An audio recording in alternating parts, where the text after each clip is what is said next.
şişme başı Tuktap kalgan ağaşı Yuğalgan şişmeler kebek Bizning millet yazmışı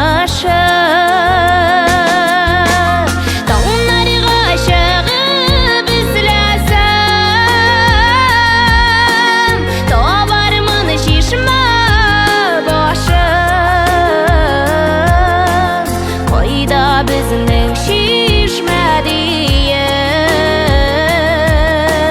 Soyridir benim sana duğaşım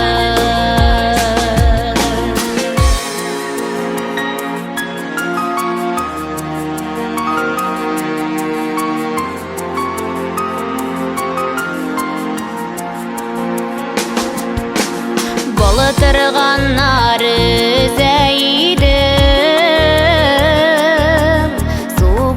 yanında doluqda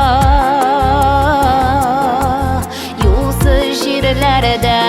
odaştım Soqmaq izlab bordiqda Dağlar aşığı bizlesem Doğarman şişme başı Koyda bizning şişme diye Soyridir benim sana duğaşım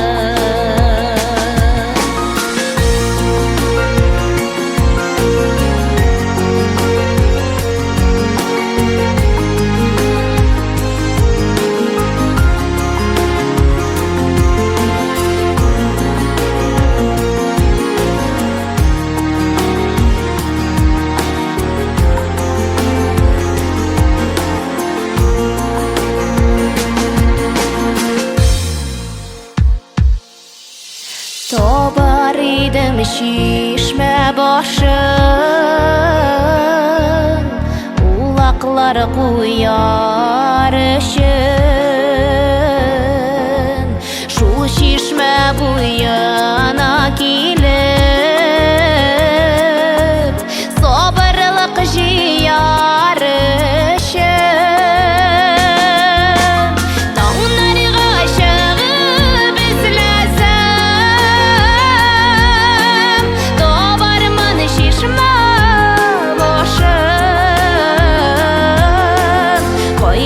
Bizning şişme diye Soyridir benim sana duğaşım Koyda bizning